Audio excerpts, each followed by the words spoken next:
Dear friends, മറ്റൊരു ക്ലാസ്സിലേക്ക് സ്വാഗതം. നമ്മളിന്ന് നമ്മുടെ ക്ലാസ്സിൽ സ്റ്റഡി വിത്ത് മീയുടെ ക്ലാസ്സിൽ പഠിക്കാൻ പോകുന്നത് മറ്റൊന്നുമല്ല, 11th ജൂൺ. ഇത് PSC ബുള്ളറ്റിലെ കുറച്ച് ഫാക്ട്സ് ആണ്. 11th ജൂൺ എന്ന് പറയുമ്പോൾ വേൾഡ് പോപ്പുലേഷൻ ഡേ ആണ്. വേൾഡ് പോപ്പുലേഷൻ ഡേ ആചരിക്കുന്നത് June 11-നാണ്.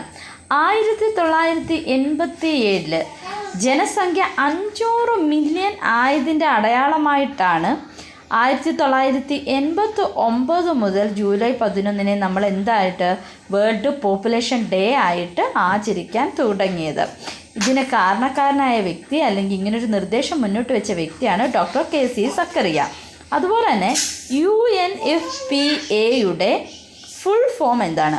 United nation fund four population activities എന്നാണ് UNFPAയുടെ ഫുൾ ഫോം. അതുപോലെ തന്നെ ഇത്രയുമാണ് നമ്മൾ ജനസംഖ്യയുടെ ചരിത്രമായിട്ട് പറയുന്നത്. ഇനി നമ്മൾ പറയാൻ പോകുന്നത് ദാദാഭായ് നവറോജിയെക്കുറിച്ചുള്ള 2 കാര്യങ്ങളാണ്. ഒന്ന്, ചോർച്ചാ സിദ്ധാന്തത്തിൻ്റെ ഉപജ്ഞാതാവാണ് ആര്? ദാദാഭായ് നവറോജി. അതുപോലെ തന്നെ poverty and un-British rule in India എന്ന ബുക്സ് എഴുതിയതും ആരാണ്? ദാദാഭായ് നവറോജിയാണ്.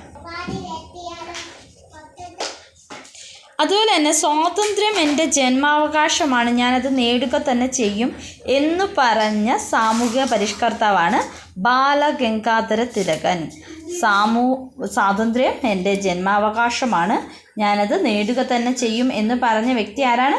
ബാലഗംഗാധര തിലകൻ. അതുപോലെ തന്നെ നമുക്ക് 1857 ഒന്നാം സ്വാതന്ത്ര്യ സമരം, അതായത് ശിപ്പായി ലഹള എന്ന് നമ്മൾ പഠിച്ചിരുന്നല്ലോ ആദ്യമൊക്കെ. അത് ഇപ്പോൾ നമ്മൾ പഠിക്കുന്ന ഒന്നാം സ്വാതന്ത്ര്യ സമരമായിട്ട് പഠിക്കുന്ന 1857 ഒന്നാം സ്വാതന്ത്ര്യ സമരത്തിൻ്റെ കാരണങ്ങൾ: കർഷകരുടെ ദുരിതങ്ങൾ, കരകൗശല തൊഴിലാളികളുടെ ദാരിദ്ര്യം, രാജാക്കന്മാരുടെ പ്രശ്നങ്ങൾ, ശിപ്പായിമാരുടെ ദുരിതങ്ങൾ. ഇത് ഇത്രയും എന്താണ്? ഈ 4 സ്റ്റേറ്റ്മെൻറ്റും എന്താണ്?